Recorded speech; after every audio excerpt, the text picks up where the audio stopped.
बिस्मिल्लाहिर्रहमानिर्रहीम। अस्सलामुअलैकुम वरहमतुल्लाहि वबरकातुहू। रसूल अल्लाह सल्लल्लाहु अलैहि वआलिहि वसल्लम ने नमाज़ पढ़ाई। आपने कुछ ज़्यादा या कुछ कम कर दिया तो आप सल्लल्लाहु अलैहि वआलिहि वसल्लम से अर्ज़ किया गया, ए अल्लाह के रसूल, क्या नमाज में कुछ ज़्यादती कर दी गई है? तो आप सल्लल्लाहु अलैहि वआलिहि वसल्लम ने इरशाद फरमाया, मैं भी इंसान ही हूँ, जैसे तुम भूलते हो वैसे मैं भी भूलता हूँ। लिहाजा जब कोई शख्स भूल जाए तो बैठकर 2 सजदे करे। फिर नबी अकरम सल्लल्लाहु अलैहि वआलिहि वसल्लम ने किबला की जानिब घूम गए और 2 सजदे किए।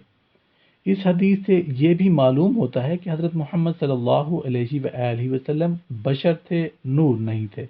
अल्लाह पाक हम सबको आमाल सालिहा करने की तौफीक अता फरमाए। आमीन या रब्बल आलमीन।